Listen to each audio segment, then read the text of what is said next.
Yeah, it is a privilege to be here. Thank you very much.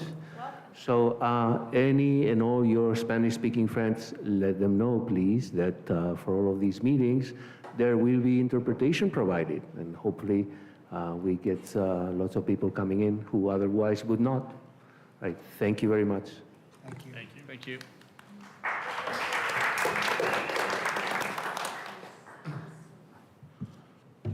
Okay, it's 7 o'clock. Let's go ahead and call the meeting to order. Pledge of Allegiance.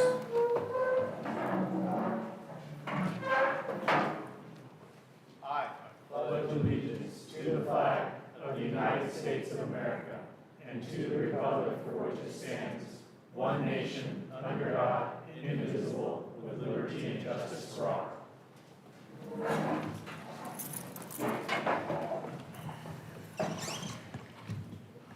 Okay, next up is approval of agenda. Mr. Chairman, I move approval as presented. I'll second. Okay, any discussion? All in favor? Aye. Aye. Any opposed? Okay, next up is comments from the public. Mr. Chairman, we have 6 comments from tonight's listening session to start with. Parent number 1 spoke about the need to rebuild trust, encourage the district to engage in a process and seek outside resources to engage in a process to rebuild trust with the district. Second parent had a question about board member pay, which was answered, of course, that board members do not receive pay, and then had questions about board member roles on the last night of bargaining, which were also answered. The third person was the classified president, and then followed by the classified vice president. They raised concerns about the process by which the days were agreed to without consulting with the classified union, and the district acknowledges that they were left out of that discussion. The district has already met with them once, and I believe we are meeting again tomorrow with them to work out those details. The fifth speaker was a parent, spoke about the healing process and had questions about the board's priorities, the budget process that happened in the spring, compensation, behavior, the priorities, generally just an expression that wants the community to heal, wants to have the board aligned with the community in terms of its priorities. The sixth speaker was a citizen who expressed concern and questions about the bargaining process, that the board could have taken steps to possibly end bargaining sooner and reach a contract without a general strike. Those were the comments from the listening session. We do have 6 public comments tonight from the community that are written. I'll summarize them. Comment number 1, expressed concern about the limitations of public comment policy, BDDH, and the board's responsiveness to community input. Expressed concern about restricting public comments to written submissions. Expressed concern about lack of timely and transparent responses from board members to individual inquiries. Raised his concerns. Recommended options for changing the format of public comments. Expressed concern about the critical need for having effective communication and community engagement. Requested immediate action to address concerns, and recommended implementing the suggested revision to policy BDDH. Public commenter number 2 requested in-person public comment at every meeting to ensure more voices are being heard. Requested putting kids first. Public comment number 3, commenter makes the following points. Requested more public comment, requested more money and supports be given to teachers, requested more supports and resources be given to students. Public comment number 4, requested more public comment, requested more money be given to teachers. Public comment number 5, the commenter made the following points. Urge board to fulfill the mission of building bridges to lifelong learning and brighter futures, making drastic improvements on the reading and math skills of students. Requested establishing an outcome-based K-12 education improvement plan with goals, strategy, timeline, and progress reports being given to the public. Requested a response to concern and questions on the next agenda. expressed appreciation for the hard work, dedication, and leadership for students from the board. That's Senator Yee who wrote that, and we'll discuss a math curriculum upcoming in the meeting. Public commenter number 6 made the following points, shared that the Grove Church provided childcare to 40 students during the strike, expressed appreciation to the district for the partnership, expressed appreciation to GAP staff, specifically Tara Dixon, Lori Robinson in nutrition services, the bus drivers who delivered food, to Dave Bolin, Shannon and Bob Richards, Patrick Kennedy for allowing classified staff to be part of the child care team at the church during the strike. Expressed appreciation to Director Nyquist for checking into the program to make sure needs were being taken care of during the strike. And I think you guys recognize that is Jill Nelson. We certainly appreciate the work that she put in during this really tough time. Those are the in-person comments tonight and the written comments. That's it.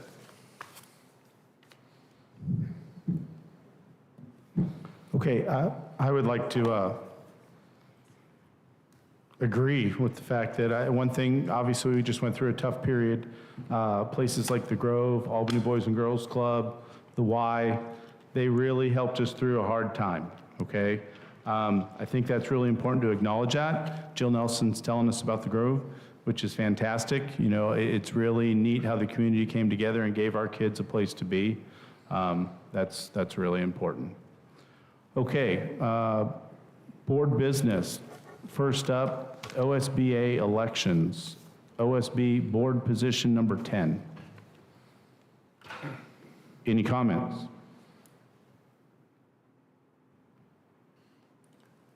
Mr. Chairman, I'd like to appoint Clyde Rude as a Len Benton Lincoln Region position 10 candidate.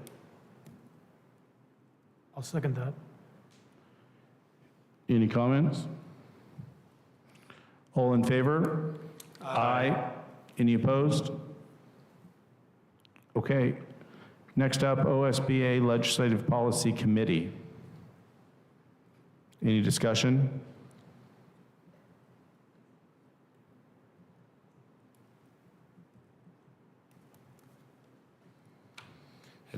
I did not have a chance to look into this position. I didn't realize it was going to be up tonight. I did the other one. Has anybody done any research, can share with us anything?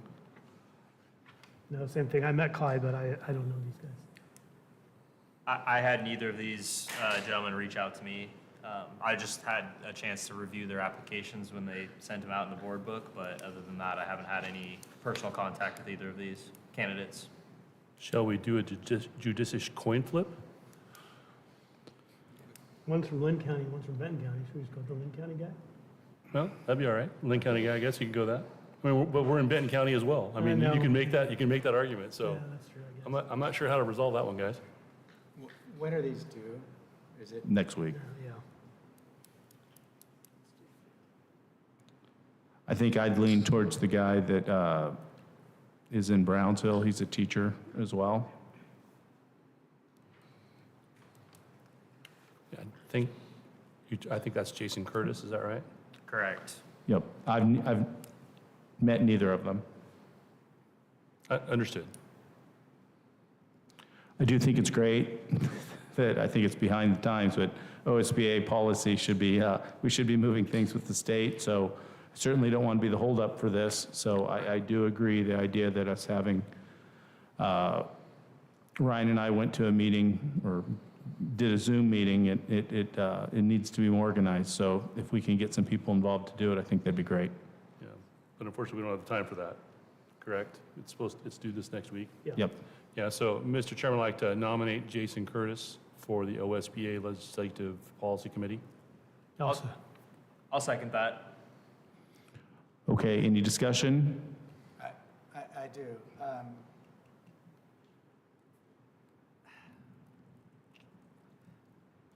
Just that if we go forward with this appointment, we should not assume anything is getting done in the way of proper and adequate funding for K through 12 and the budget and the $500 million that the budget was shorted in this cycle. You know, the governor called a special session earlier this month. I got wind of it that morning. I reached out to the governor's office and asked them to include education as one of the topics.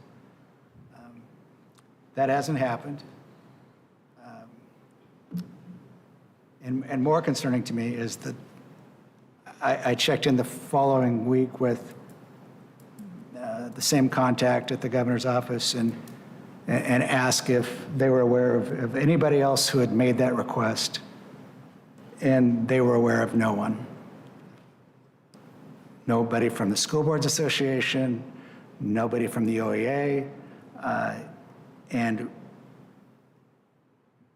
to get to a place where we don't have to go through with what this community just went to will require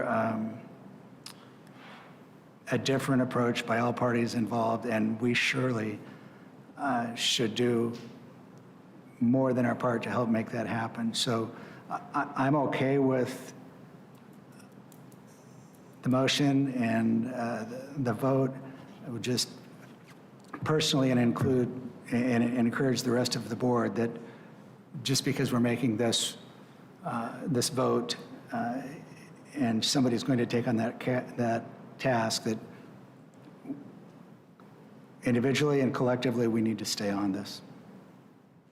I would agree. I think one of the things that has fallen prey is none of the organizations, whether it be OSA, OEA, the classified, COSA, all of us, we need a collaborative approach to go at the state and improve things, 100%. I think that's, but I think this is a small step. I will say, like I said, we went to OSBA's committee, and it's just a work in progress, which is better than nothing, but it needs to be moving forward. Okay, all in favor? Aye. Any opposed?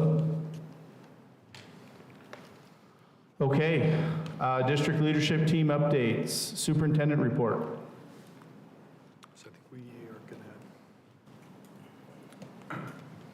gonna. Looks a little wrinkly. So just want to start by obviously acknowledging the difficult situation the district has been in for the last 3 weeks. The differences in opinion and need, and just the work that we now have to do going forward as we put the year together in the best way that we can, and work on repairing a lot of things. Our first concern was the impact on families and the impact on kids not being in the schools. In this day and age, strikes are generally not attended anymore with the bringing in of a bunch of substitute teachers, particularly because of the shortage of all substitutes following COVID. And of course, there's a lot of strife that is accompanied with that as well. So we deeply felt the lack of control that parents had in this process as we worked to make the agreement. We did agree with the teachers to make up 8 of the 10 lost days. I said in the listening session, and I'll reiterate that now, there really is no win-win-win all the way around when it comes to putting something back together like this. The PECBA, or the Public Employee Bargaining Process, is challenged with schools because in a typical strike, once an agreement is reached, employees return to work, and there are no other consequences of that. In a school district, there is the lost time for the students. And so that really challenges the district to bring that back together. And so we'll watch this. We will keep you up to date. We are right now updating exactly how many days we can lose before we fall under the instructional hours. And As I recall, 2 years ago, we did an analysis of that. The instructional day has not changed here. We were at that time, I believe, we had about 2 days, a little less than 2 days grace there. So we may be under right now. The impacts of the strike are still coming into focus, either financially or enrollment or relationships. Financially, Jane can show you some numbers here in a little bit. The enrollment, we at this time do not see a tremendous dip due to the strike, where someone withdrew their children and informed the school of a strike loss. But we also know that that takes some time. Sometimes parents enroll or get on a waiting list, and we don't see that yet. Our greatest concern is the incoming elementary students at kindergarten level for next year, and we know we've got to take some steps to reach out to them. Let's go to the next slide. Classified staff during the strike, we kept classified at work. This was not their doing, and we wanted to make sure they were held harmless, and we are currently working on a memorandum of understanding. Shared with you in the listening session that both the vice president and the president spoke. We acknowledged their concerns about how this was done, and they weren't included in that. We'll continue to work on that with them. We did have several trainings that did occur, and you can see them on the next slide. Keeping them learning was important, keeping them busy, and so you can see on the board there, we conducted quite a few trainings with them. And Mr. Bolin, you want to share just a quick verbal summary of the work that your facility crew did? Yeah, thank you very much. I just would first like to acknowledge, I'm really proud to work with these folks. And especially Scott, Kathy, Lauren, and Cindy, the directors in each of the departments that I supervise. They made a great pivot in the work, and they really went after a lot of things that they can't get done when students are in school, and they just did an outstanding job of that work. It's 2 pages. I'm not going to go through them all tonight, but I'll quote them in my report on January 13th at our next board meeting. I was just really proud of the work that they did. Facilities did over 370 work orders during that time. And again, they were all focused on things that they can't get to when students are in the building. Some you would expect that would happen over the summer.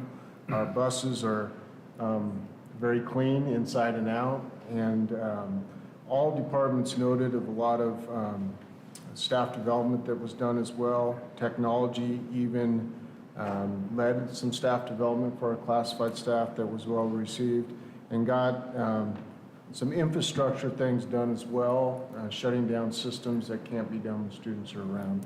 So well-planned activities, really proud of the work and proud to work with them.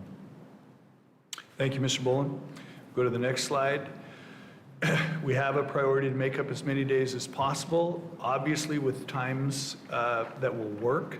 One of the things that we learned from the Portland Public Schools strike last year, Portland tried to have school makeup days during the major breaks, Christmas. By the time they got to the 5th day, they canceled it because of a lack of attendance, lack of teachers being there, and we wanted to avoid that, make sure that those weren't put in place. We do appreciate GAEA's willingness to work to put together as much time as possible. One of the things I think that is challenging in an adversarial process is, like where there are winners and losers. I think that the district does not necessarily look at it that way. What we want to do is provide for the fiscal health of GAPS in the long run and put a school district together that people can have trust in and faith in. So if we engaged in an adversarial process, it was not necessarily true. It wasn't that the teachers wanted smaller classes and administration wanted really super big classes. What we were wanting to do is protect against some time when we would have short resources. How can we do that in a manner? We have a shared interest for the community to make sure that class sizes are doable and that they're reasonable and the teachers can be successful in that. So we feel like many of these processes led to thoughtful solutions And I think the teachers can reasonably claim that they were able to be successful in a lot of areas. I think the biggest success that we'll have is we have a lot of committees that will continue to work together, build better understanding. I think I mentioned the other night that when we adopted the contract, for example, health insurance, I think there were a lot of people that didn't know very much about it. We'll have a committee, we'll begin to do a better job for single individuals who are young, but also more importantly, married people who have several children and are on a similar plan with a pooling that goes between both groups. So I'm moving into a summary of the governor's budget, and we'll talk about this. It's very almost jarring to finish the contract in this year's short resources and then turn around and listen to the governor's budget. If you take a look at it on the board, by law, the governor puts a budget out on December 2nd, which serves as the first opening proposal that will go into the legislature in the spring. And it is basically a starting point, and generally education is never happy with it. It always tended to be very low. The budget, and I think this is key, $39.3 billion is already allocated. The total available is $39.4. So this budget is basically allocated out, which means that the fight will be to enlarge yours, like K-12 share, at the expense of something else. So it's going to take a lot of work. The 3 budget priority areas that she listed, number 1, homelessness and housing. Probably the biggest issue in her last election was this. The second issue, mental health, behavioral health, and addiction treatment. These are new and emerging issues that have not claimed as large an area in the state budget as before. They are growing, and we have to compete against them now. The third priority is education. There is a placeholder of $1.75 billion that has been set aside with a transportation package. Let's go to the next slide. In education, there is now $11.36 billion, which is a big jump over this biennium's 10.2. It's about 11%, 11.4%, I think, is what the number is listed as. And this represents a good increase. We hope that it's a good starting point. We have always had to fight over the starting point to begin with. We spend most of the legislative session trying to move that starting point up. We appreciate that the governor has done that. There's also an improvement in the Student Success Act, another 11% increase. The high school success, Measure 98, is a 4.9% increase. And then the state has stayed with their program of bond matching grants and seismic rehabilitation grants. Those have been very successful to help districts pass bonds that otherwise couldn't. The next page, early intervention services. We have a lot of our kids in this area who are referred by a doctor into early intervention if they have special needs, and they have picked that investment up. There is a key initiative for summer learning and after-school opportunities budgeted for this biennium. I would caution that that may not be enough for all school districts to get it. Last summer, we did not get that and used ESSER funds to finish that out. Another grant increase is the early literacy that this district is participating in. It's got $100 million more than the last biennium. And then there's some assorted things in there. So the governor's budget represents an increase. We will have to work hard and need all partners to come together to improve that. As we look towards, let's go to the next slide. So the huge challenge right now, once again, is the PERS unfunded actuarial liability. We call it the UAL for short.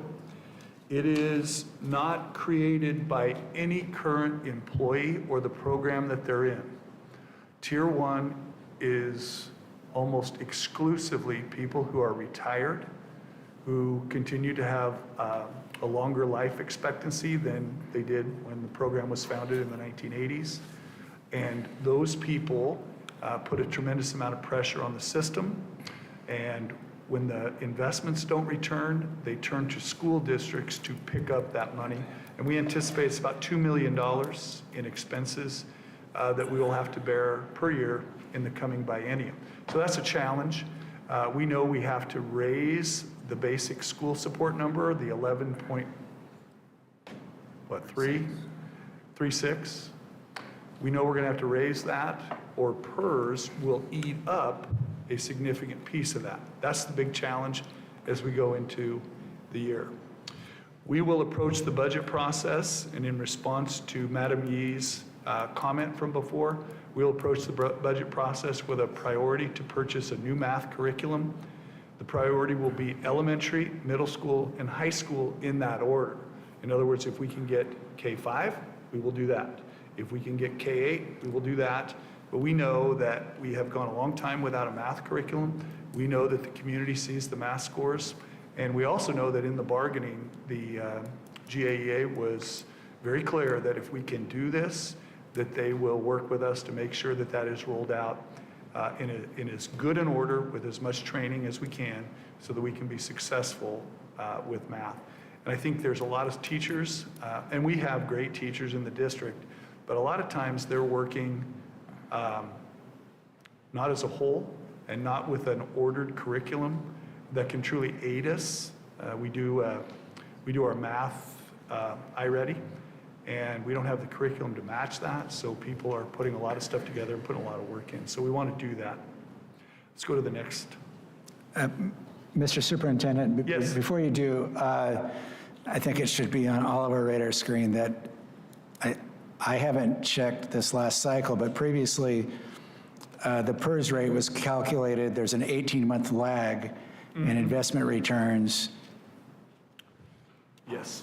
And if you move that to December 31 of this year, or December 1st, or pick a number, it modifies, it mitigates that staggering increase that we see. So I haven't yet,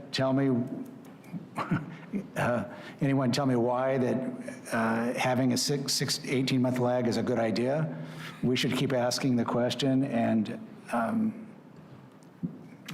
maybe that will make sense to policymakers as they look at competing needs and not enough resources to go around. I can't disagree with that, Roger. I think that the PERS numbers are based off of at least 18 months, if not more, in terms of how long ago those rates were set and how slow they are to react and correct. They're working with a huge fund, and so it's about the decline also of those investments. They set that and manage the fund balance in the long run against that unfunded liability, but it is archaically slow in terms of being responsive to any changes in the market. Andy? Yeah. So I read an article, and I'm pretty sure I sent it to you. I mean, when you look at the increase, it's great, go from 10.2 to almost 11.4. But one of the articles I read, said that unfunded PERS is going to increase $670 million for the districts this last. Is that over and beyond this number, or does this come out of this number? So right now, as we go into the legislative session, we would pay for the PERS increase 2.2, 2.3, something like that. But that's an increase from what we're already paying, right? That is an increase in what we're paying. So whatever we would get from this increase at this point, without activity in the legislature, that would be paid from within what we're getting. Right, so half of the increase goes to cover a PERS debt that is 18 months in the rearview mirror. The market moved up. I don't know what the number was in the last year, but it could mitigate that. And so that leaves you in a spot where you're at 5% over 2 years. That doesn't cover the commitments that we've made. Mm-hmm. Yeah. So let's go on to the next one. We will even offer to have Carol Samuels come down and talk to you guys about PERS and about that timing, because I think that's worthy of discussion. Carol is the Piper Jaffray person who handles all of our PERS liabilities and payments. Student learning. So this year, we had planned through a collaborative committee last spring to have a break in evaluations this year. And what we want is for teachers to learn the new system. We also want principals to learn how to work with teachers more reflectively in their practice. So we thought we were off to a good start. Certainly we took a hiatus with the strike, and now we're thinking about how we will move back together. In the strike settlement agreement, it was agreed to that we would continue this work because I think it's really important that teachers get a chance to understand this and then put some of this into practice as we go through this year prior to really formally working in this next year. The schedule for this new model has been adjusted slightly. We had already kind of anticipated something of a break during the holidays, and we will continue on an adjusted schedule. I think that it's important to note that I appreciated the feedback from board members that we come back into walking through schools only after the break and only with some work to clearly define our role as we come back. I do not want our presence to be in any way misinterpreted, and that we will go back there to watch learning, to support it, and to appreciate it. Because we've got a lot of people who do a lot of great work with kids. I hope that we have not forgotten that. It feels like when we were in the room, we were always thinking of kids in school, and we also remembered that we had great teachers. And so when we come back, we want to make sure that we are cognizant and sensitive to that perception as we return after the first of the year. And I've moved on to another slide without telling you, sorry. When we have a meeting, we are going to reconvene the Collaborative Steering Committee, and we'll take a little bit of time there just to review the norms as well and our common purposes, and move forward to more collaborative working together. And so if I could sum it up, the challenges that we have to overcome this spring, we have to make sure that student learning occurs. We are going to watch enrollment really closely. We will probably take some action to reach out to our preschool parents who may not have experience in our schools. And obviously, we're going to work on relationships. I thought one of the parents in the listening session made some great comments about the need to work together, to come together again. And I'll be reaching out to that parent. That's all I have. Question. Yes? So when you say visits to classroom are held off till after winter break, you mean specifically visits with the intent of applying the rubric to the instruction as opposed to all classroom visits? I think both, whether it's, so the role, for example, my role when I go in. Well, I didn't, okay, so principals Yeah. are still going in. Principals are going to, and they're already, they're doing that now. Okay, good. That's Yeah. what I wanted to make sure. Yep, okay. Any other questions? We'll move on to Mrs. Knopfziger, business. Good evening. Good evening. So today, as I was just preparing the board report and getting back in my office, thinking about what my priorities are, and it's really to find out exactly where we are, what the value of the contract is, what our enrollment will be compared to our budget, and projecting where we will end up in 24-25. Because remember, we are using about $5 million for this contract, and if we go to the next slide, you can see that and these are rough estimates because some of the language is hard to quantify, some of the committee pay, the committee work, the extra hours. It's more of a guesstimate than an estimate, but that was my best guess, that we're right around 5 million. So that is what we planned for 24-25. And that would take us down to the 8% that we had planned. And then for 25-26, the increase is 5.4. And remember, in our bargaining, we did not have an insurance increase in 24-25, but we do in both 25-26 and 26-27. But the COLA is less in those 2 years, so that is why the costs increase a little bit for 25-26 and then go down in 26-27, because I estimated the COLA at 3.5%. It's going to be based on CPIU in 26-27, so that's a bit of a guess there also. So my total guess is 15.3. And most of them I'm able to accurately estimate. There's just some of the language is not as accurate. I have questions. Questions on that? Go ahead, Roger. Well, so,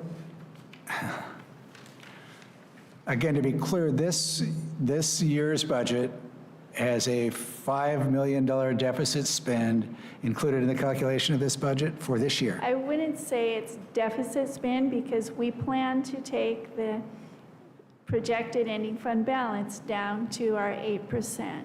And that is where we will end up based upon what I see now. If there are unforeseen things like decreases in enrollment or, sub-costs exceed what I have planned, those type of unforeseen funding cuts, it could go below our 8%. But right now, what I see, Roger, we will end where we had planned at our 8% ending fund balance. Well, But it is deficit spending, you're right, because it's one-time funds of $5 million. right. And so if you then project, and we really have no control over the revenue coming into us. And so if you project the increase of 5% in year two, however they split that up, So that cost increase you see includes the PERS, the 5.4 million. and again, I want to make sure I understand this right. So the second year, next year, we'll also project a $5 million deficit spend? We have revenue No. coming in. I hope not. But what I'm saying for 25-26, that's the cost of the additional increase in the contract cost, including our PERS, our workers' comp, everything associated payroll costs. So, So, Roger, I think we need to lay out projected revenue against that so we can see where we're at there. okay. We can do that as well. I Down the hope to line, I bring think back, January. Roger, next month. I didn't have time to put it together. Just what I see kind of in a month by month, where we actually end up for 24-25, and then what it will look like in 25-26. These are just kind of rough numbers, my best guess all in what the increase will be. So I'd like to, before I scare you all, I'd like to see what the governor's projected revenue is against this. But the simple math is this, I think, and you tell me if I'm wrong. And so we had an ending balance or beginning balance, whichever you prefer to call it, of $15 million in the neighborhood. And this budget has passed, has a $5 million deficit spend, and so that would move that down to 10. You do that 2 more years in a row, you're at 0.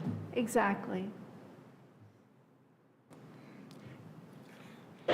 Roger, you have to remember that I think this biennium, the total state budget, and I can't get the number for education, think we had 26 billion to spend, and the number coming in next year is something significantly more than that, 30-something, right? And so, in other words, we're not getting the same revenue that we have over these 2 years. We are going to increase that revenue for the next 2. So if the same number was being rolled forward, we would be deficit spending, but we are not. We are getting an increase from the state of 11%.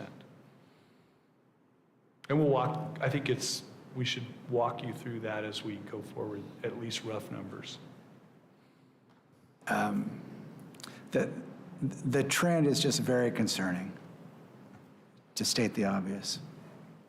The other thing I think we need to keep in mind is not this summer, but next summer, we have our capital bond coming back up, right? And so that's important too, that we have to have some, Yes, because our bond rating is affected by the ending fund balance. right. So that's something we need to plan for Yeah, a and year that- from now.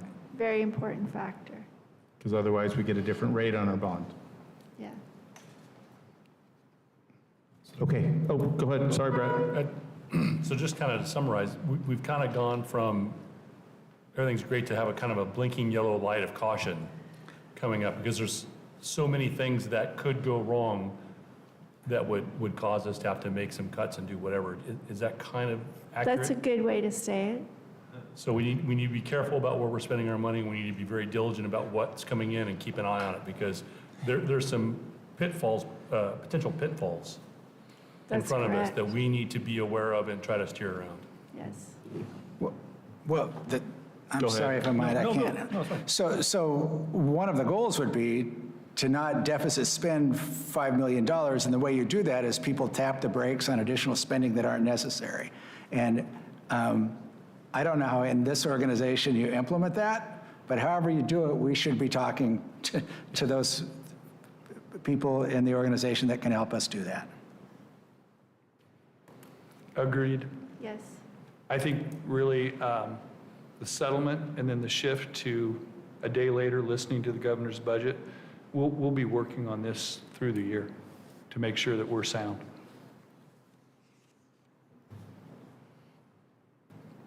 Go ahead, Jen. Okay, next slide. So 2 weeks ago was when my audit was planned, and obviously I've had to reschedule that. And so I'll be working with our auditors to get that rescheduled. Right now, they're finishing all the audits that they've done the work on. All of them are due the end of December. And so they will work with me once I have everything ready. They said they will bring in a whole team and in 1 week knock out our audit. So we will miss the January basic school support payment because our audit has to be done in December to receive that. So my goal is to just miss 1 month of funding. And so that's where we're at with audit.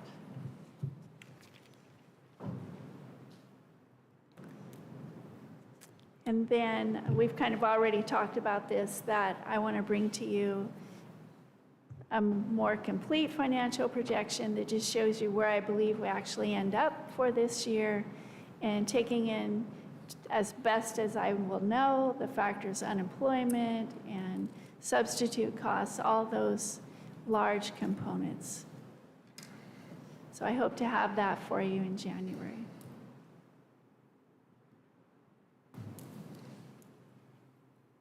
That estimate really is the beginning piece for planning 25, 26. So we have a solid foundation of knowing where we're at. So that's why in the first slide I called it my financial priority. That's really what I think is important right now. Okay, thank you. Any more questions from anybody? Now that I've scared Roger. Okay, next up is board reports. Anyone have something that, It's been a while. I just have to congratulate the South Albany girls volleyball team. a state championship. They played great as a team. Their cumulative GPA is off the charts. Great group. In addition, the students and the student body who attended that event was awarded the Sportsmanship Award. It is the first time in the history of the school that a sport recognized by the OSAA has won a state championship. Just hats off to them, and the entire community should be proud of them. Very well done. Congratulations. Brad? Yeah, I wanted to thank all the local agencies, the YMCA, the Boys and Girls Club, what's the name of the church? The Grove Church, yes, for taking care of the kids while they're gone. Really happy the kids are back in school. It's why we're here. It's why we do this. I want to thank the board members for their hundreds, yes, literally hundreds of hours spent in bargaining. And when we're in the room, we're the only ones who aren't paid. Everyone else is getting a stipend or getting paid, and the board members donate their time, and we do so willingly. But just want to acknowledge, for example, Sean Taylor. I think you would be shocked to see how much time you spent doing that. I tried to do some quick mental math, and it was over 300 hours that I could come up with, and maybe a little more. Ryan Manley spent a huge amount of time, helped immensely with getting the behavior language done. That was key. That was really good to have him there and his experience. Pete, you spent a ton of time in there too. Thank you. I was lucky enough to be able to come in and let you have dinner with your daughter a couple times and give you guys a break, and that's kind of was my function. And I think Roger kind of did the same thing, and you know, we're happy to do it, but just keep in mind, we're elected volunteers, and we don't have a seat at the table necessarily. We're kind of there for support. We really can't do the bargaining in and of itself. We're just there to try to see what's going on and report back to the other guys when there's something important. So that's all I got. Sean or Ryan? Okay, I'd just like to say I'm really happy to have everybody back. You know, I mean, having schools back in session, my kids back, you know, it's a normal schedule for all. It's fantastic, really appreciate that. I think discussing these kind of topics is really good. So for me, we have 4 big topics that are kind of, you know, looking at us, you know, and we go over them. You know, public school funding, unfunded mandates, you know, laws that Oregon has passed on us and aren't really working that well, that we could maybe shift a little bit and make schools more appropriate. You know, we have new and increased demands on the schools, and not in a bad thing. I mean, I think the schools need to supply these things, you know, like mental health, general health, PERS increase, increased student behavior issues, food demands, homelessness. All these are things that when I was in school didn't exist, right? But we still use the same funding formula to get the schools the money, you know? So obviously we're gonna have issues, right? We're doing more things, you know? I mean, we didn't have kids going to school, but yet the buses were going out to deliver food. That didn't happen when I was in school, or probably any of the rest of you. Maybe our, you know, student rep, but I mean, that just didn't happen. So the schools are doing a lot more. And the funding and how it's done is archaic in how, you know, we're doing it. So I'm gonna go over to one of those each of the next 4 board meetings just to kind of try to give people a little bit better idea. I'm really thankful that we got it done and we're back in school. And no, it's not perfect, but I'm glad we're back and I'm glad our kids are learning. So I appreciate everybody doing that and moving forward. You're up. So many students at West Albany are, you know, really relieved to be back in school, but there was like a lot of, you know, kind of frustration and continued worry that, you know, like classes are going to be, you know, either delayed or condensed, that there's just like a lot of kids that are really unsure about how their schedule is going to work out later. And especially since like there was going to be, you know, like a prep day before, but a lot of students, you know, actually all students found out like the night before school was supposed to start again. And I think that, you know, that caused, you know, a little bit of uncertainty, especially, you know, with, you know, the strike going on for so long and then suddenly, oh, we're back in school after, you know, having a long time of anticipation of when we would get back and then just, you know, finding out the night before. the food drive that was supposed to be going on throughout November was, kind of extended. And so it's still going on until Friday the 13th of December. That's it. Thank you. Thank you. Thank you. Okay, H, committee, community, and school presentations, our school resource officer report. It's my pleasure to welcome the crew, and you have some information in your packet, but it'll just be a verbal presentation. You will recall last year that there was some discussion about quarterly not having enough depth to the data, and so they're going to just basically share some of their work. Yes. So good evening, everybody. Good evening. So basically, what I wanted to go over my part tonight is going over the lockdowns. So we did the fall lockdowns with all the schools.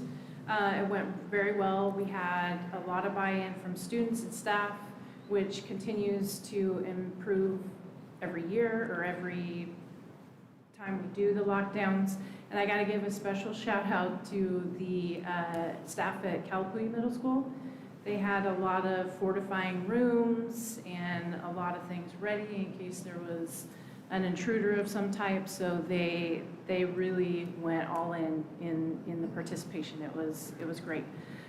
So that's what we had for this last fall session. We're getting ready to do our spring lockdown schedule, which will be all the schools again for the spring. We always try, usually the first lockdown is pretty vanilla as far as staff and students knowing. We like to change it up a little bit in the second one, where it could be during a passing period, or it could be at the end of lunch or beginning of lunch, something that's not so necessarily planned, and be able for those people to respond appropriately in those instances, because we all know that those aren't planned events.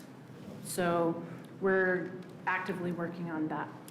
And like Mr. Gardner said, we did give you guys all the quarter stats, but we're looking to do an overall in-depth presentation of the school year stats towards the end of the year. So. Thank you. And I'll keep my part short. One case that was larger at the beginning of the school year was the burglary that occurred at South Albany High School. The outcome of that case, we were able to identify the two suspects. They were arrested for 4 counts of burglary in the 2nd degree, theft in the 1st degree, criminal conspiracy, criminal mischief in the 1st degree, and aggravated theft in the 1st degree. Through the investigation, over $10,000 worth of sporting equipment that belonged to both the students and the school has since been returned. So, yeah, that's all I got. Thank you. I have a question. Yes. So thank you for your work. Do you know if it basically has all been returned, or are they still short some equipment? They're still short some equipment, and there's a lot of equipment that we have at the Albany Police Department still that is unaccounted for. We don't know who it belongs to. So we've been in contact with school administrators for them to come and view the equipment in hopes that they can identify some of it that belongs to said school. Thank you. Any question? Were you going to introduce your interns? Oh, sure. This is our new sergeant for the Community Resource Unit. This is Sergeant Libra. He came. Hello. Welcome. He started with us at the beginning of the school year, and he'll be with us for a while. So, and then this one over here, that one, that's Officer Wymore. He is hoping to be a school resource officer in Jen's retirement. So he's shadowing us this week, and today's his first day, but he's been great so far. So. Yeah. Welcome. Welcome. Okay. Any other questions? No, thank you, Gene. Thank you you. very much. Thank you. Okay, H2, school report, Sunrise Elementary. Yeah. Hey, Welcome on your home turf. Chairman Moore, Superintendent Gardner, and members of the board, thank you for allowing me to share the good news of what's going on here at Sunrise. I'll share my screen really quickly for the members of the public. And allow me to just say, welcome to Sunrise. Here we are. We're excited about the work that our 342 Sunrise Cougars are doing. They're working hard. I'm glad they're back in school, let me tell you. Really glad. Okay, here we go.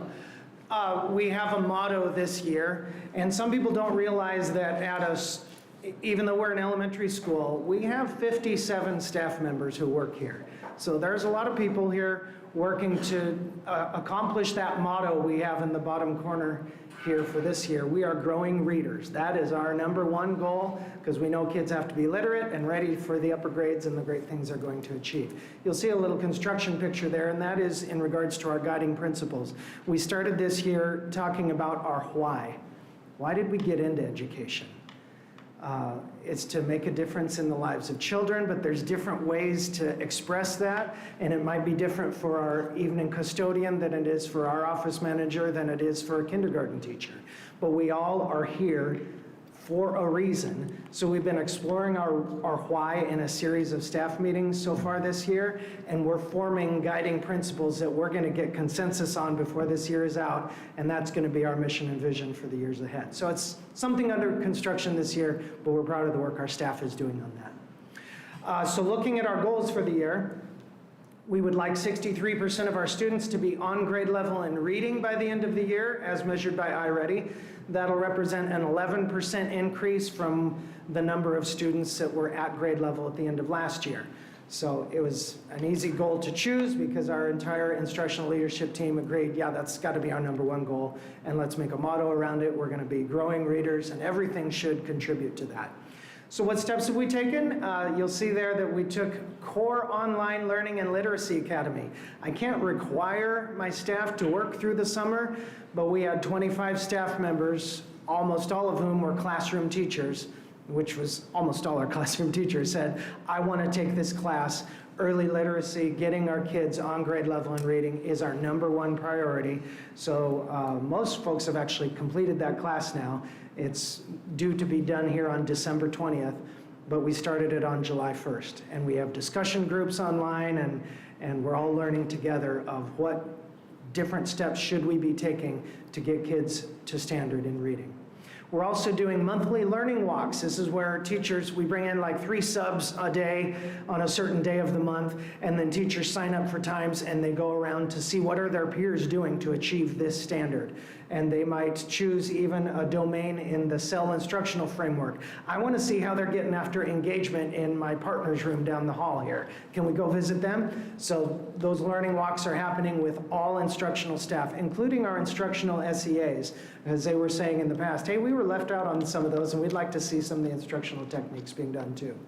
We are also leveraging our partnerships with the community, and we're instituting some new clubs because we know that kids who enjoy some of those extracurricular things or even curricular things then have a school pride, and they want to achieve more because they've got that sense of school pride. So we've got Smart Reading Tutors. SMART is an organization, you can Google it, but they contacted me and said, we'd like to bring reading tutors into your school.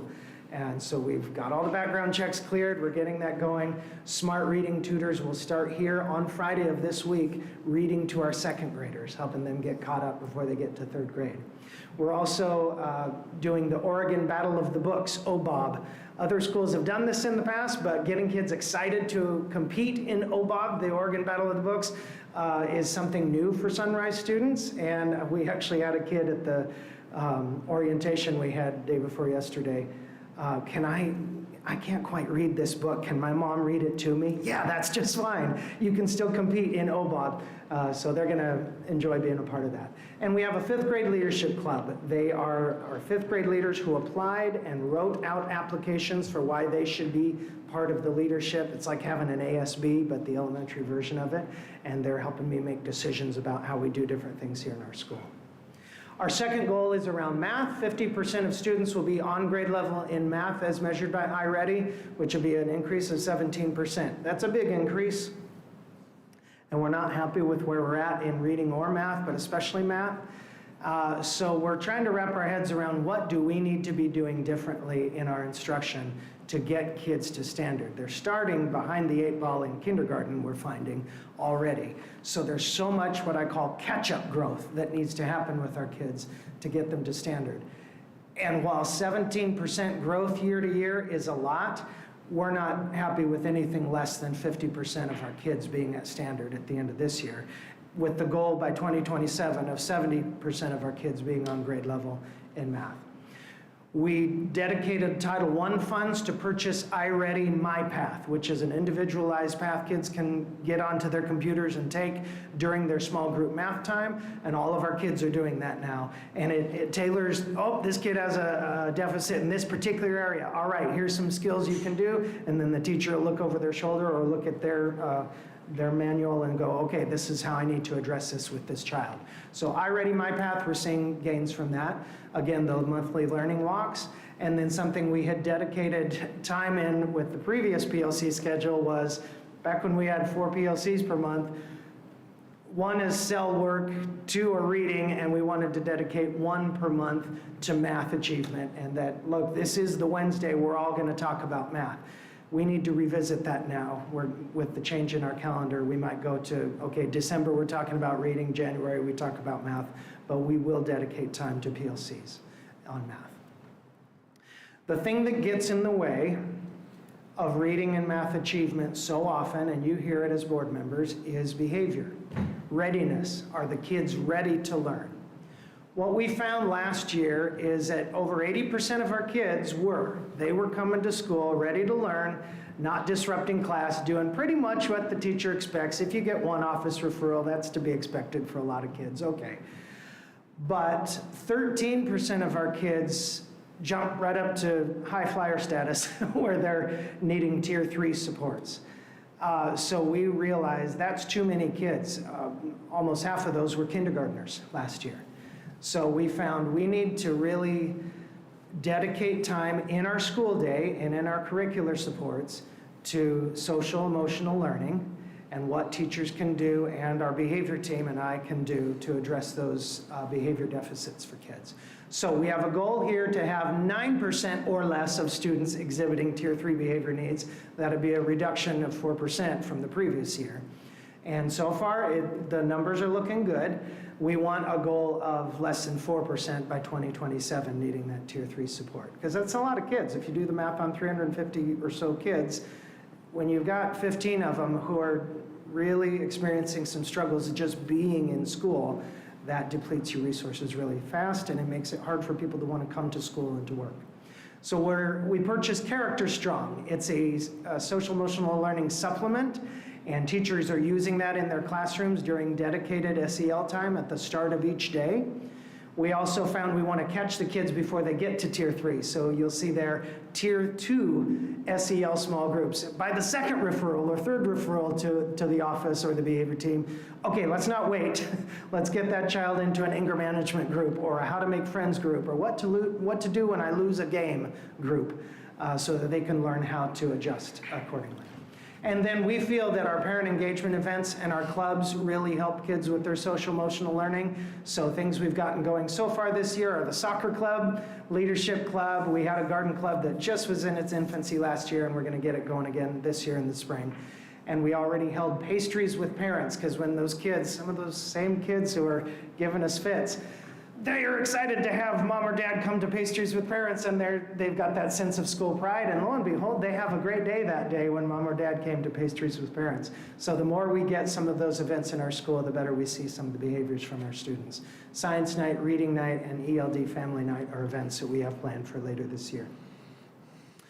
So our early literacy focus was emphasized around that core online learning and literacy academy. We all took that, most of us took that class.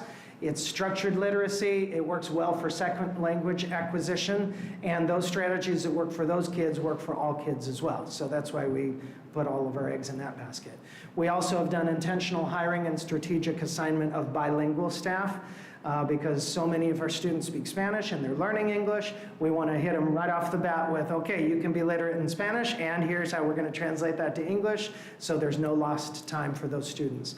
We also have an in-house translator for our parents. So a lot of schools send their newsletters and things that need to be translated to our great district translation teams, but we've got a person dedicated on staff. She spends all day Friday translating every classroom newsletter, my newsletter when I send them out once a month, so that everything can go out in both English and Spanish. And then, of course, we have daily small group interventions in reading. Every child who exhibits need gets small group help every day for at least 30 minutes in reading by certificated and classified staff. Our other key priorities are some of these partnerships that we have going on. We have started a partnership with Stronger Oregon for mental health assistance for our kids, and they started was it this Thursday? Just recently, last Thursday, I believe, where we've got a room set aside and their parents can sign them up for some mental health therapy here at school. We have a preschool promise class with 18 students in it. That's a full class for preschoolers. And they're doing all-day school. We've seen great results from that class. When they do all-day preschool, the whole 175 days or whatever it is, then when they get to kindergarten, they're set up to be on track. So we wish we could expand that, but that's the funding we have through that preschool promise grant. And then we have a functional skills class for 12 students. That's a full class there as well. 12 students in our FSC class who demonstrate some serious needs, and the staff really help them with those. And then we have our Albany Public Schools Foundation Enrichment Grant, which I applied for to enrich some of the things going on around our school. We bought marimbas with it. We're buying supplies for those clubs. We found kids that couldn't afford a school t-shirt.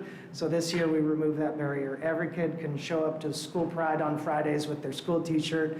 All kids got a school shirt this year thanks to the APSF. Our next steps really are just uninterrupted days of school, because we can't get all these things achieved if the kids aren't in seats. So your support in having those uninterrupted days, that's really our next step for our kids.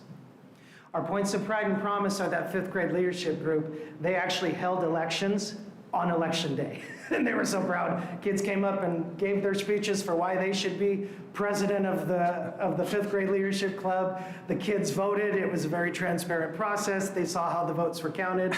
The child who got the most votes was now our school president. The child who got the second most votes is now our vice president. And all the kids cheered them on, and we're proud of them. And those kids are helping design the jobs that the other kids in the leadership club do, like raising the flags each morning, classroom buddies in kindergarten classrooms, setting up for assemblies when we have them. It's a lot of fun to see those kids being leaders in our school. Our attendance was also a source of pride at the end of last year. We got to 71% regular attenders. The previous year it had been 47%. So that is a huge amount of growth. You're not going to see it on the state report card because we found out ODE cuts off on the first Monday in May, if you can believe it. So then when we did our end of the year attendance push for the month of May, none of that counted. And all those kids who showed up and got perfect attendance from May 1st to the last day of school and brought their attendance up didn't get counted. But I've crunched the numbers on it, and it was 71%. I think on our report card, you'll see 67%. It all counted. Yeah, it's exactly. It counted for those kids. We're also extremely proud of our ELD program. Our English language development program does a fantastic job. When we principals get those reports with the areas of orange and areas of bright red that we need to focus on, the consistent area of green on ours at Sunrise is our ELD program. Our kids are passing the ELPA, that's the test those kids take to show their English proficiency, at a higher rate than is expected. They are doing a fantastic job writing. We found that the best way to improve their skills in English is to get them writing. Talk about it, okay, go write a sentence about it. And then lo and behold, they're reading and then they're passing the test. And we're celebrating the fact that you're learning to be bilingual. You're not losing one language to gain another. If you can graduate high school with that seal of biliteracy, wouldn't that be fantastic? So we have a number of students, of course, who speak Spanish, but we also have students who speak Arabic, Ukrainian, and Russian, and we celebrate that with them. What questions may I answer? Ryan, go ahead. Okay, first, I think you're our first school report, so new format. It worked exactly for me. That's exactly what I wanted to see. Okay, What your goal was fantastic. and what you specifically at Sunrise were doing. So good job. Hopefully you. the other board members like that as well. A couple of questions. One, what's the selection process for your preschool? How are the 18 kids getting picked? They apply at the ESD, and it is an income-based process, and then they try to emphasize kids who are in our school zone, of course, but we get a number of kids from other school zones as Okay. well, but it is income-based. And do you have a recruitment opportunity, like you tell your parents that if they've got younger kids, or you have some ability to control that a little bit? We can get the word out. The Okay. selection is made at the ESD. ESD so makes it- it, yeah. okay. And then math curriculum. If we buy math curriculum for your teachers, is that going to move the dial? Oh, please. Okay, Yes, we would love it. okay, good. Brad? Bob, thank you. Always a great presentation. Enjoy being in your school. Thank you. You talked about having some tutors come in and doing some background checks. Now, is that a budgetary item or are those volunteers? Volunteers. That's excellent. How many are you going to get? I don't know yet. They're showing up on Friday, so we'll see. Well, yeah, I'd like to know that because I would love to see this rolled out through all the other schools too, because it's always been my contention that, being able to go and take students aside and read to them that are struggling would be hugely beneficial. And I can't take any credit. SMART reached out to me. And Wonderful. they reached out to other schools in our district. I know of at least one other one that's going to implement smart reading tutors as well. And we said, oh yeah, the more the merrier, bring them in. And they said they have a large cadre of people to bring to us, so. Wonderful. Let's try to get them in all the schools. Yeah, I would wouldn't that love be that. Absolutely wonderful. Thank you. I just had a quick question. Something that was brought up earlier, we've talked about it in the past, cell phone policy. What do you do here? I just didn't see it on there. Is that something that, I know there was It's a thing. changes, I'm just curious what exactly it was. It's in our student handbook, and as soon as school starts, you put it away, and we shouldn't see it. And I've only had one infraction so far this year, if you can believe it. That was gonna be my Student took it follow-up out. question. Yep. Thank you. And I just said, oh, we're going to hold on to that for you, and parents can come and get it at the end of the day, so. Go ahead, Roger. So first, just thank you, and thank you to the teachers. Thank you to your entire team for the work you're doing. The passion is obvious for all of you that are here, for us and for the community. You're identifying 13% of students that have that have behavioral problems, and it's probably the stat that sticks out for me the most. And you talked about all the different things that you're trying to do to mitigate and reduce that number. All of those things take time, right? And so, because of the importance of that, I would just ask, and you don't have to answer me here tonight, but at any time it becomes apparent to you that there are things that you're doing in the school that are required by the district or required by the state that cause you to be able to give less than 100% at moving that number down. It would be good to know that. Okay, yes. We are fortunate here at Sunrise to have a dedicated behavior team led by our dean. So I am able to entrust the majority of that work to my dean, and then 3 behavior resource assistants who work with her on our behavior team. And our goal is when a call comes to the office and they call on the walkie-talkie behavior team, we need help in room whatever, that we should respond on the walkie-talkie within 3 seconds. And we do most of the time. Don't quite get to the classroom in 3 seconds, but with a behavior team of 5, with the dean, the 3 assistants, and myself, one of us is able to respond almost all the time within 3 seconds and then get to where the help is needed. If it gets to be more than 14 or 15 kids, though, going at once, then we start running out. Hold on, will you stick with this one while I run down the hall here? It does get challenging at times. And there are so many, as you mentioned, pressing demands. There are times that it becomes a challenge. Thank you all again for your efforts.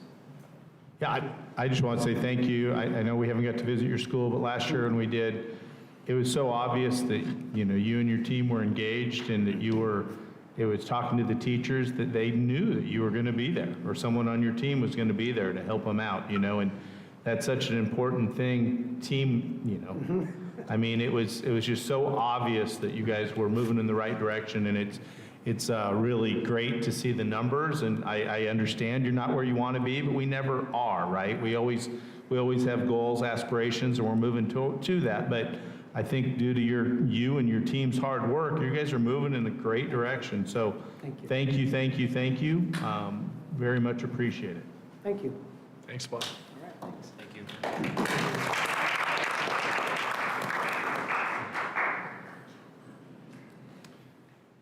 Okay. The husband Yeah. Okay, next up, we have Central Teina. I didn't realize it was Husband-Wife Day. Yeah. Thanks to Chris for letting us do it that way. Yeah.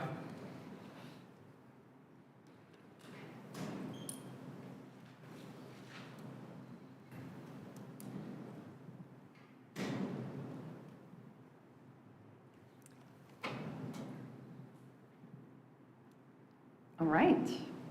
Hopefully this will get into slideshow mode. All right, I'm Shannon Richards, principal at Central and Teina. It's very nice to be able to be with you tonight, talk about some of the great things that are going on at our two schools. You can see we've got two. This is our logo. It is on our t-shirts. It is on our newsletters. We work really hard to keep our two schools united. A few blocks apart, takes a couple of minutes in the car if I'm going fast. But we've got a good crew at both. We talk a lot about, we did last year and this year as well, as a school and as a staff, about these two concepts of high love. I've thought of how to word this better, and I can think of no better way. High levels of love and high levels of expectation, and I think both are really necessary, and this is kind of the driving force behind what we do. It's the academics and it's the relationships. Both of those things are really important. So we'll get into what our goals are that we're working on. Our first goal is our reading goal. This is based on our iReady growth that we're looking to get. We ended the year with 61% of our students, and this is a composite of Central and Teina, at grade level by the end of the school year last year, which was up considerably. We made quite a bit of growth through the year. And then we knew as we measured it, we didn't want to measure from fall again. We didn't want to go backwards, but we wanted to hit June and say, all right, if we ended at 61% of our kids were at grade level, where do we want to go? So our instructional leadership team looked at our data, our iReady data, as well as our SBA data, our intervention data, and really said, okay, what do we think we can do? We want to set an aggressive goal, but we also want to actually be able to hit it. And we think 70% is aggressive for the end of this year, and yet we think we can do it at the same time. Some of the ways that we are getting at that, we have, as probably all elementaries, dedicated time set aside for small reading groups. That is in our schedule. And we're getting better. Last year that was in some ways new for a lot of our staff, but we're getting better at using the time well. It's not just in the schedule, but what are we doing with that time? This year, one of the things that we chose to take on in our instructional leadership team was a big part of this as well, was how we're tracking. So it's not just iReady, a few times a year. It's not just SBA, which is one time a year when it's all done, hard to be actionable at that point, but our monthly data tracking that we want teachers to be doing. So we're asking them, largely at the older grades, to hit all of these three, and it varies a little bit as we go down to kindergarten, what we're tracking. But that ORF, or that oral reading fluency, what's your rate? And then how accurate are you about that? Because we don't want just word callers, we want you to actually know what's happening. And then how's your comprehension? So that is something our teachers are tracking every month. We asked them to take it on. They were eager, and we've said, and we're going to keep talking about it. They were said, yeah, we think we can do that. So we met about it, and then after we did it a couple times, like, okay, this is taking a whole lot of time. How can we shore this up? We don't want to just spend all our time testing kids. We want to spend most of our time teaching them, but we need that dipstick that says, is what I'm doing working, and how do I know? Another thing that we've really worked hard at this year was to align two schedules, not one. Everything we do, it's twice. So Teina has a building schedule, Central has a building schedule. But a way to use the time that we had to get an SEA into every room during this core subject so that every teacher knows, okay, I'm going to be pulling a small group, and I've established some structures that I expect my kids to be doing, but it sure helps if there's another person in there who can also help keep those kids going on the stuff they need to be doing that doesn't take preparation, but is a body who can manage so that a teacher isn't distracted when they are trying to pull a group and really get at those skills that students need. And some other things that came up with our instructional leadership, and our staff are very united on it. They wanted more professional development in some very specific things. One of those was writing. We had really hit last year on small group reading instruction, and the questions were, okay, how do I get everybody doing something relevant while I pull a group? Then what do I do with this group that's really effective? And then it was, okay, I've kind of got that going. Could really use some more help with math and some help with writing. And so we've got a writing PD that's going right now. We had a little break from that during this time, but we'll wrap it up in 2 more sessions. It is voluntary, it is after school, but almost everybody is participating, including SEAs. We were able to fund that with our title dollars. But we know that writing has an impact on reading as well. So glad to have that going. Our second goal is in math, and again, this is iReady. We landed not as high as we did in reading. I think that's probably to be expected at the moment, but we ended the year at 49% of our kids between Central and Teina ended at grade level. That's less than 50%. We are aiming for 60% this June, so that is still aggressive for what we want to do. Same kind of look at data. We likewise bought iReady MyPath. We were able to do that with our title funds. That is a differentiated instruction. We get the diagnostic 3 times a year, but this is, iReady recommends 45 minutes a week, and kids, when they take that benchmark in the fall, then it will design lessons for them based on exactly what they need, which is great. The truth of it is, though, a computer cannot teach our children as well as an adult can, as a human being. It is a great tool, but we have to use it well. I had it in my last district, so I had a lot of experience with that already, and I knew some of the pitfalls that we would find if we didn't address those right up front. So part of that, I'll skip down a little bit, is they recommend getting 45 minutes a week. So that's not every day, but throughout that whole week, kids should be getting about 45 minutes in order to really make the kind of growth that iReady says that you can. Another thing we have to watch is when kids are taking those lessons and they're listening to it and they're trying it, if they fail a lesson consecutively a few times in a row, it's going to close that domain. And they can sit, if we're not watching it, it'll sit closed. And so if I really needed number sense, but I failed several lessons in a row, and I didn't get intervention from a human because I need a human to teach me, it turns off. And then they can sit for a while and not get those lessons. So what we've asked teachers to do, kind of like we did with the reading of how are we going to measure this data regularly, is for teachers to track it every week. Are your kids getting 45 minutes? Are there any domains that have been shut off? And then what do we do about that? And then they need a 75% or better passing rate for that to really make a difference in their math skills. So our coach, who's fantastic, set up a spreadsheet for them to be able to do that. We used that PD day that we had in October to really walk through it, to say this is how you check it. And then on that closed domains in particular, something we had done in my last district and we're doing it here, is we bought what are called splitters. So you plug into the Chromebook, kids have got their headphones, but a splitter allows you to plug in an extra set so that the SEA, who is also to be able to, in this classroom, during that small math group time, which we also have, teachers are pulling a small math group, they can plug in next to a kid and go, let's watch that lesson together, let's listen to it together, pause. Did you get what that just said? Here's the part you missed. Let me explain it really quick.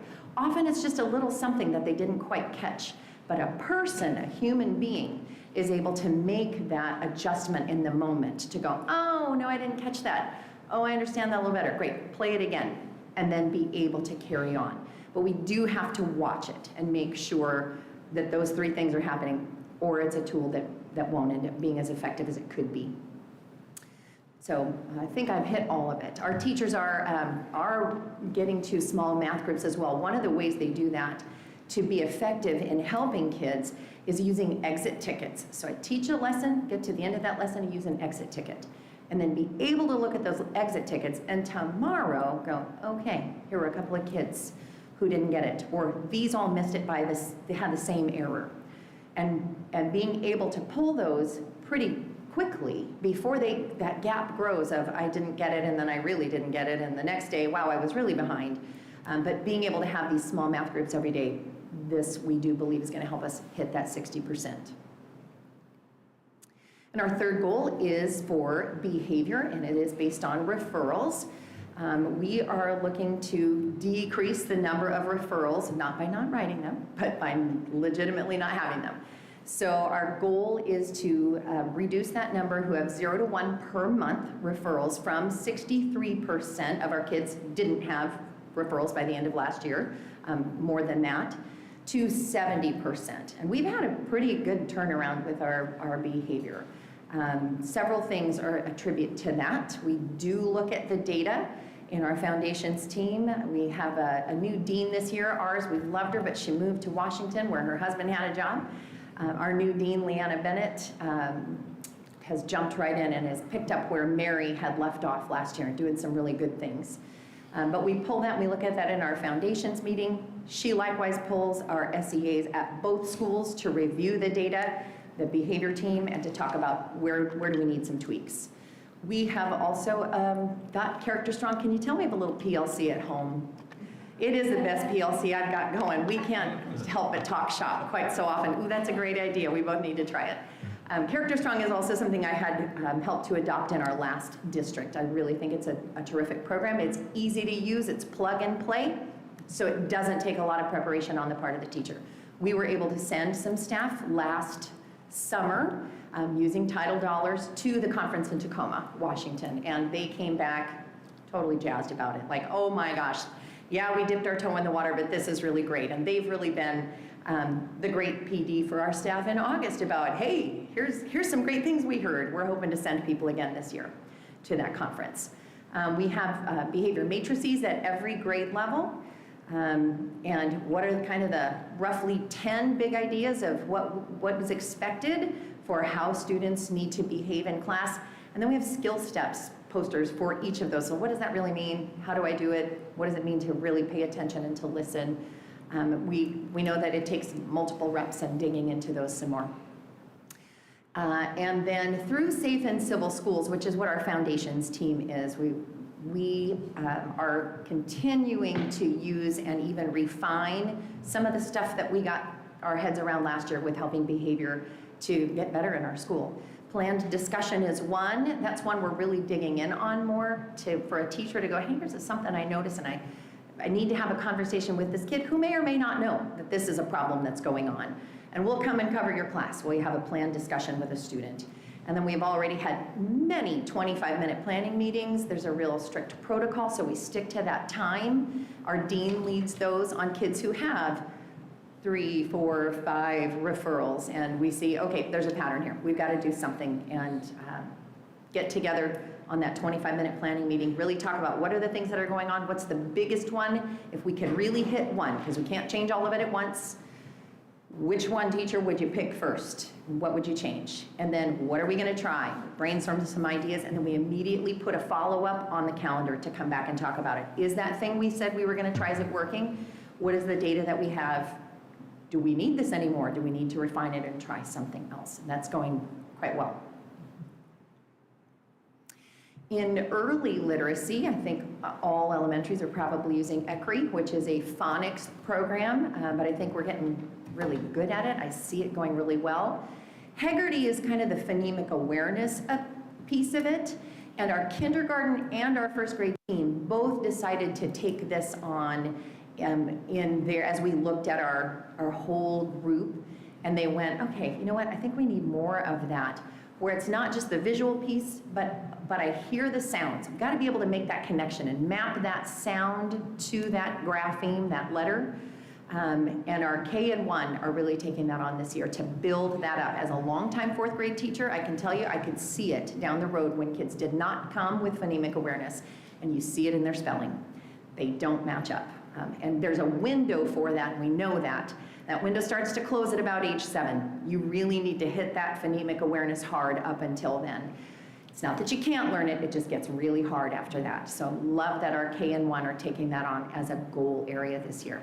We have targeted early reading interventions for all of our kids. We're using some of our title funds again to have a person who is dedicated to providing one-on-one interventions with our kindergartners and helping close those gaps early and get us up to speed. We monitor all of our kids in many, many ways, several that I've told you about, and then our intervention review meetings as well for how's that going and are our kids moving, and our coach Carrie was just working on how now we can track that MTSS data in Synergy. And so that's gonna make it, it's hard for her putting it in, she's getting it figured out, but I think that will also make it easier for us to track. Some other key priorities we have, we talk a lot about this at our 2 schools, rigor, that upping the ante for kids, and how to hand it back to them, how to, warm demander is one of the best things, phrases I think we can ask of teachers to be. We care about you, we're here for you, we're not gonna push you over the edge, and we're also gonna keep asking a little bit more and handing that over to kids. One way to do that is really a solid use of instructional minutes. We have only so many, so the stuff that we choose to put in those minutes really needs to be quality for our kids. A strategic use of data and looking at it and making decisions based on that data. We also, this year we don't have a counselor. That was one thing we had to let go. And we're making the best of it that we can. We do have Stronger Oregon coming in this year, and they are seeing at each school, so spend 1 day at Central and 1 day at Teina a week, and we've got several referrals of students who are seeing them. Our dean is also digging into that DESA data, and we have small groups of kids who are meeting based on what that screener showed us that individuals needed. And then attendance. We got a lot better last year, was up about quite a lot from the year before, and this year we're monitoring that again. I think we had 94% in September, 90% in October, which was way better than we ended at. That was up at 67% by the end of last year, but we're looking to continue to increase that. And then our next steps is we're continuing to refine our foundations team and all that behavior stuff that helps impact academics in the long run. And some points of pride and promise. We've really taken on clubs this year, and I know that sounds a little like, yeah, we talk about that at home too. A couple that we have going, we ended up with a really great hire. Annika Matthews is a new behavior resource assistant at Central this year. The one we had, we loved her, she just got a different job.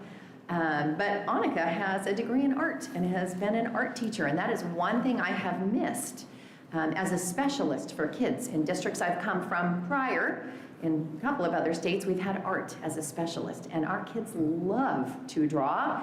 So we had the opportunity to offer an art club. And while Annika works at Central, she has gone to Teina once a week on Wednesday mornings for an hour before school. And we had kids sign up, and we've had about 25 kids coming for art club once a week on Wednesday mornings. She'll wrap up a 6-week stint of that, and then we'll be able to offer that at Central. In the meantime, Diet Ely, who's a 5th grade teacher at Central, has been teaching dance club, and she's done that for a number of years, but we decided to do that in a 6-week session, and she does that after school.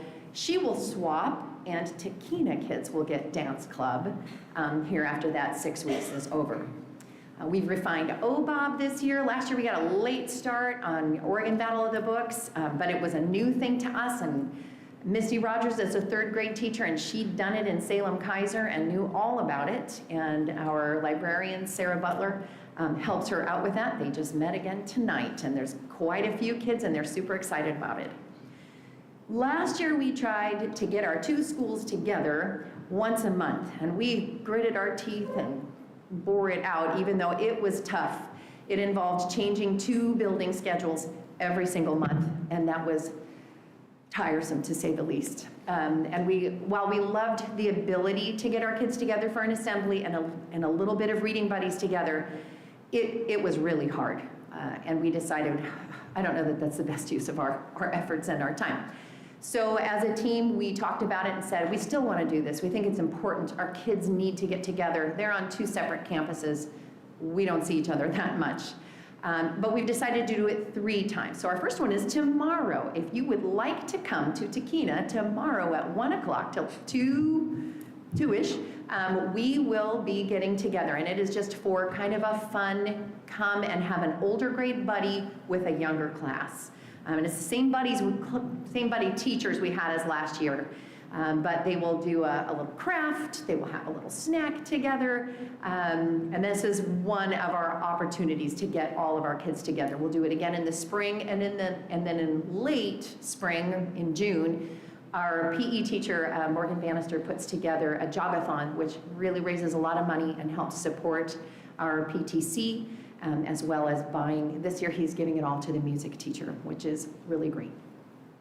Our PTC has new leadership because the amazing Jill Nelson that you've heard so much about, who is at the Grove and really took care of so many of our kids, her daughter, youngest, is now in middle school. So she is no longer our PTC president, but we had people step up and take it on. We have new leadership, but they are continued strong support. They came today to Central and put on a giving workshop where they provide every child the ability to choose a new, or very gently, most everything looked new today, a gift for a child to pick, and they wrap it for them and they put a tag on it and they can give it for whatever. It could be a Christmas gift or it could be just a just because gift.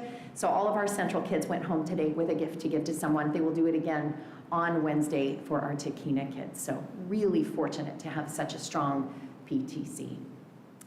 I think that's pretty well what I have to say. Any questions I can answer for you?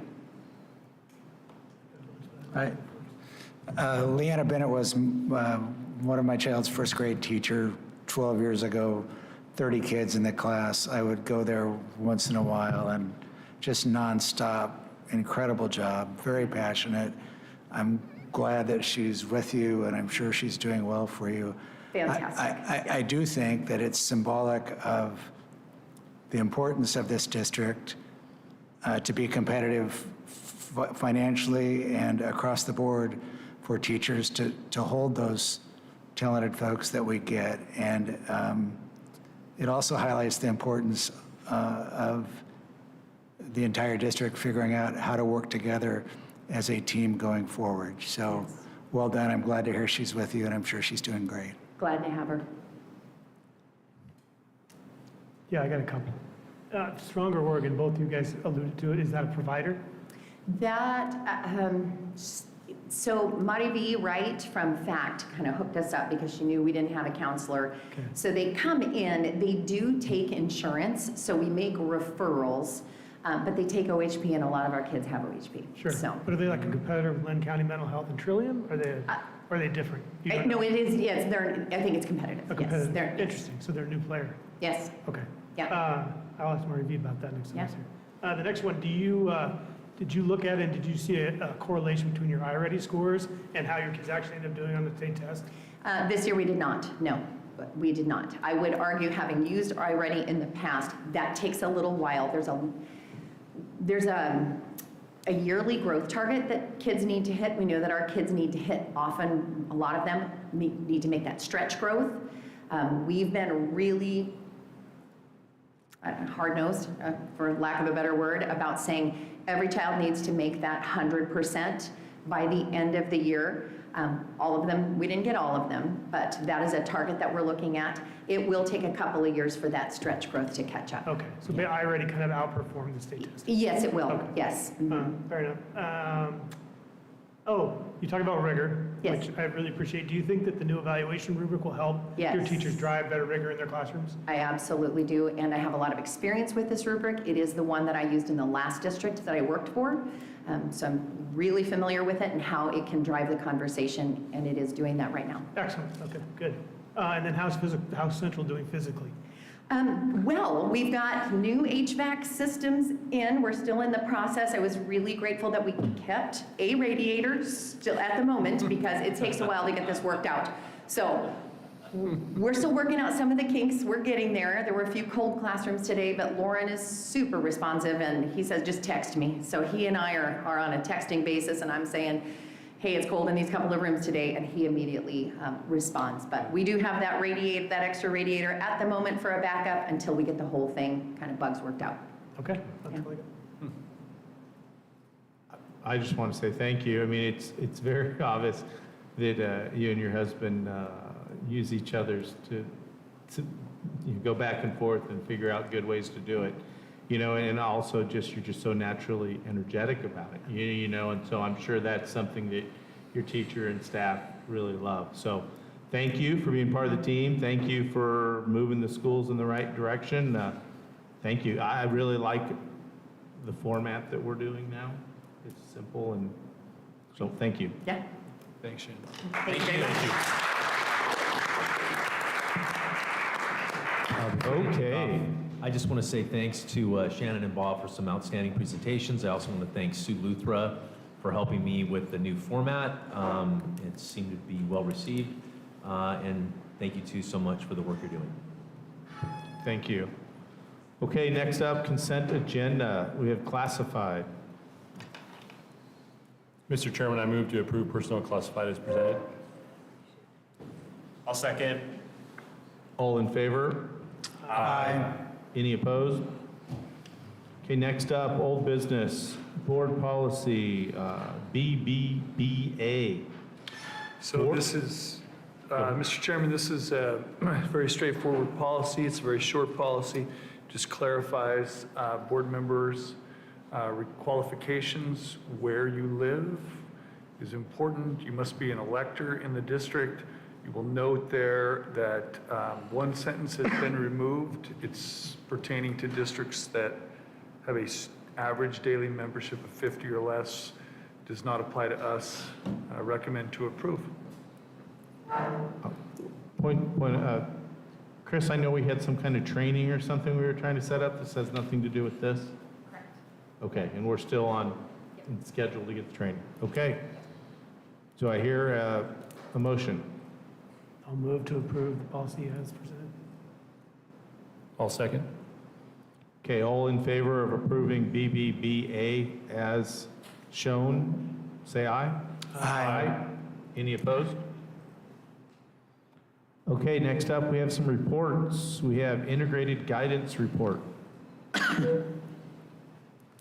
That would be Assistant Superintendent Schmidt. I think he's setting it up. I'm just getting logged in right now.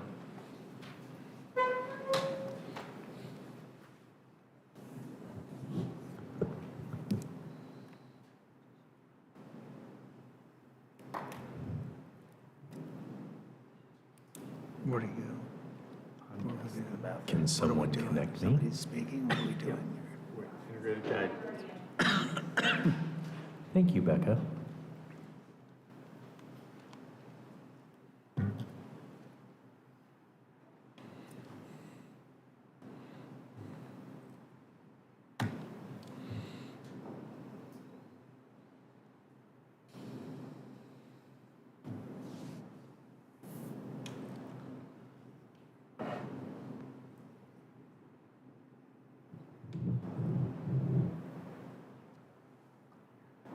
Oh, Nelly.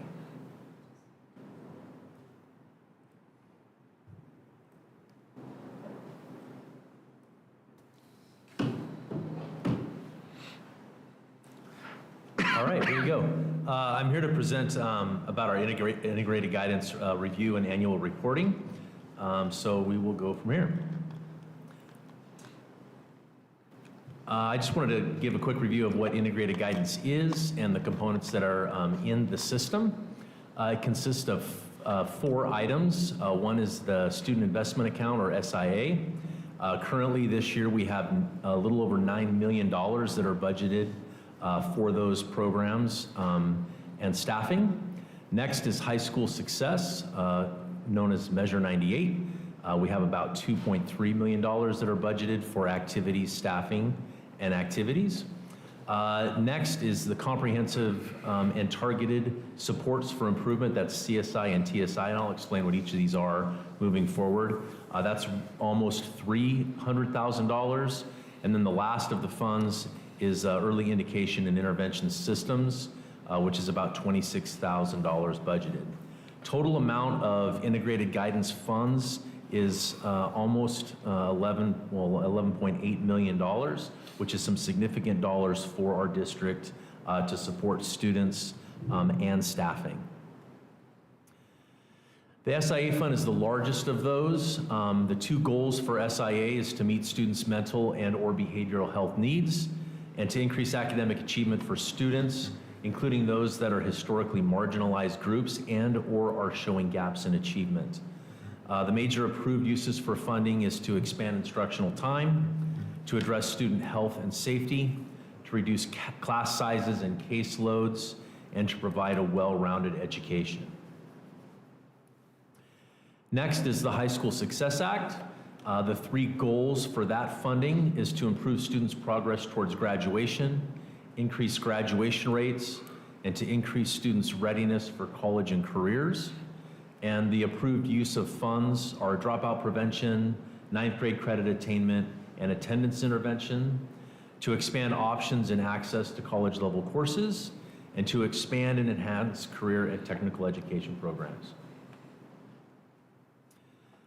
The third is the CSI and TSI funds. I'll try to explain this a little bit. It's connected to the continuous improvement process and Oregon's accountability model that has to do with state testing.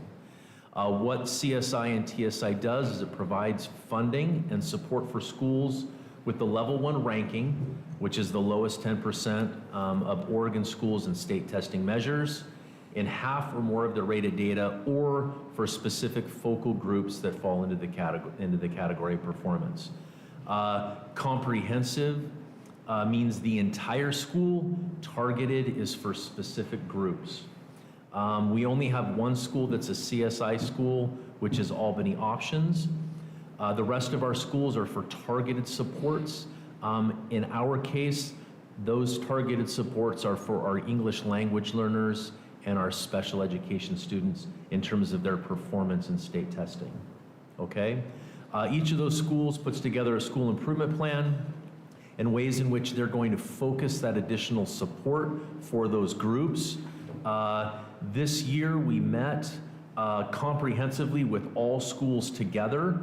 We reviewed plans and then identified ways in which that funding was going to be used with those targeted groups.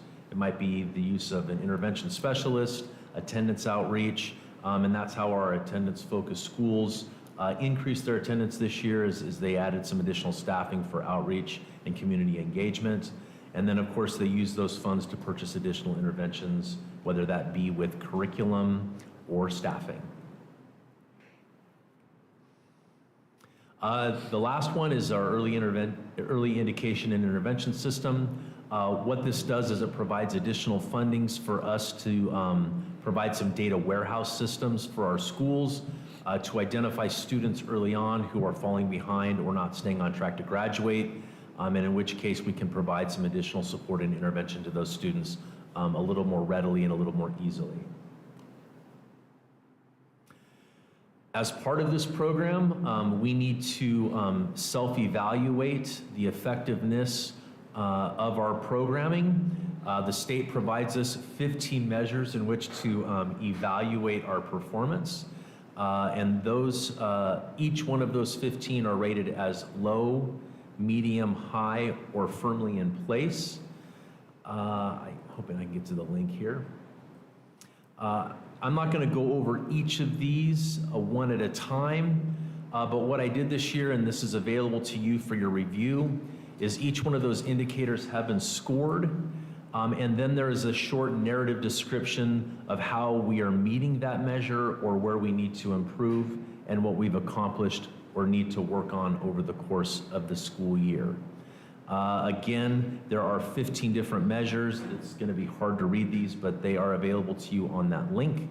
And I've gone through each of those in quite a bit of detail to make sure that you have access to that information for your review.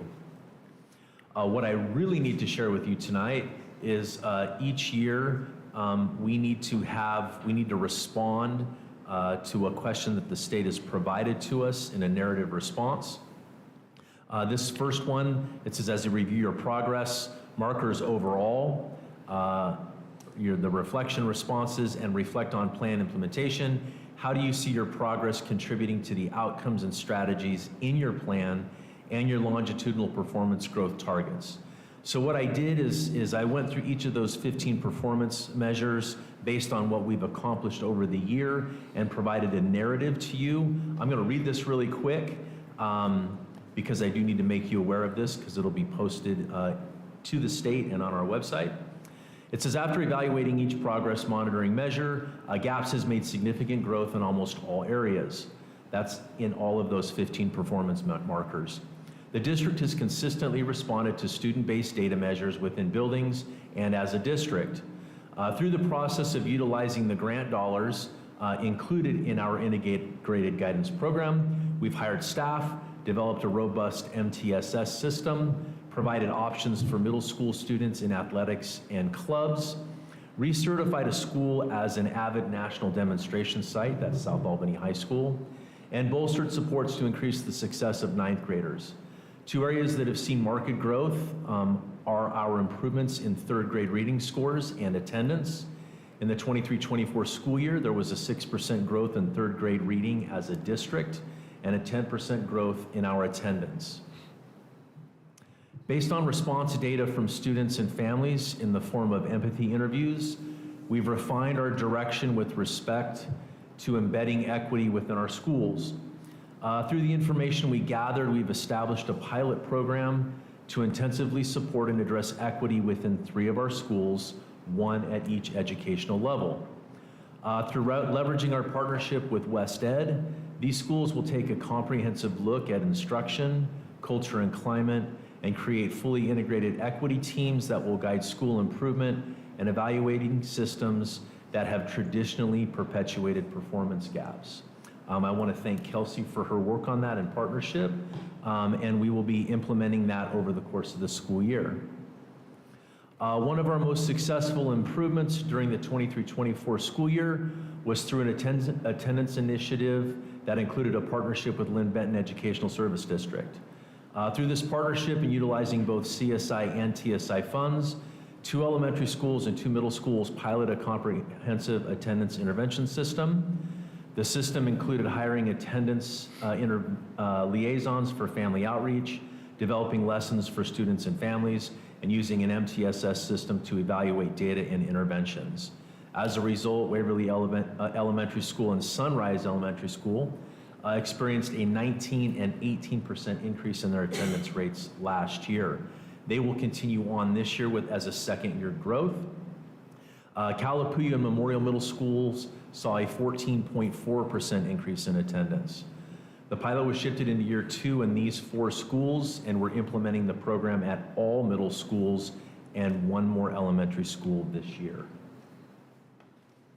Of course, there's always areas for growth and some barriers that we experience. Perhaps the greatest challenge we face as a district with respect to the integrated guidance process is establishing strong connections for authentic community involvement and feedback. As part of this and part of our next work in the next biennium with SIA is to do some community outreach. Whether that be through parent or partners, it is a challenge to build strong systems for feedback that is authentic in nature and meaningful in the outcomes that we see. GAPS has made strides in both areas, but ongoing successful relationships in these areas are hard to maintain and foster. In order to continue authentic feedback from the community, it's a very big concerted effort. Moving forward this year, we're going to work hard through the use of our collaborative steering committee to garner additional staff input, and we'll increase community involvement this winter and spring as we develop our next comprehensive plan for the SIA budget and activities. One of the goals we did not meet, the goal of having 81% of our ninth graders on track by earning 6 or more credits as a district. During the 23-24 school year, while working with the Center for High School Success, steps were taken to develop thriving ninth grade teams at both high schools. However, we did not attain the goal of that activity. During the summer and fall of 24-25, both South Albany High School and West Albany High School developed ninth grade teams that are currently evaluating ninth grade data, implementing interventions, and establishing systems to enhance ninth grade performance. In addition, South Albany High School has shifted to an 8-period alternating block schedule that will increase the number of credit earning opportunities for ninth graders, which should also impact their overall success rate. That's the narrative description that I'll be submitting to the state and posting on the website. I wanted to make you all aware of that before I did so, and give you the opportunity to ask any questions that you may have in relation to our integrated guidance program. I can start off with just a general one. I had been looking over the progress markers a little bit more thoroughly. So most of them appear to be medium. Yes. If my understanding is correct, medium means there's medium progress being made. That's correct. Okay. That's correct. Awesome, thank you. Just want to clarify. Thank Yeah. you. On the attendance pilot, are we going to hear that here from the schools that are doing it when they do their school Yeah, what we'll do presentations? is we'll probably have a presentation in the spring to share our results that we've had this year and the programming that they put in place both in year 2 and first year groups that added Okay. on. Probably before the budget. Yeah. Okay, because the cost of that would be good to know. We build that in with our SIA plan, so those are just additional funds. It doesn't come out of our general fund budget. Right. Yeah. But if we were to scale it, we'd have. If we were to scale up to the complete district, we might want to look at that. Yeah. Sure. Thank you, Bruce. Absolutely, thank you. Okay, next up, Health Services Report. Unfortunately, Mari V is not able to be here this evening, so we'll need to reschedule that for our next meeting. She had an Okay. emergency come up. New business, Budget Committee calendar. So this is the draft of the calendar. We'll bring it back, but I wanted you to have a chance to see the dates we are proposing. Andy and I moved the calendar as far into give us as much time as possible since it is a legislative year and we will have more information from the state, hopefully. And I also took away, last year we had like an instruction training, and it really felt like our budget committee members knew what they were talking about, knew what to expect, and it felt like a waste of time. So I took that off the calendar, and if I have new budget committee members, I would probably just meet with that person one-on-one. I don't believe we have any new ones No. Do we not have one spot open up this year? at the end of this year. Till the end of this year? Yeah. Okay, no questions? Great. Do we have to vote on this, or is this just informational? Next time. Okay, thank you. Okay, future agenda items, other business, and then do I have a motion to adjourn? Mr. Chairman, I move to adjourn tonight's meeting. One second. All in favor? Aye. Any opposed? We're done. Thank you very much.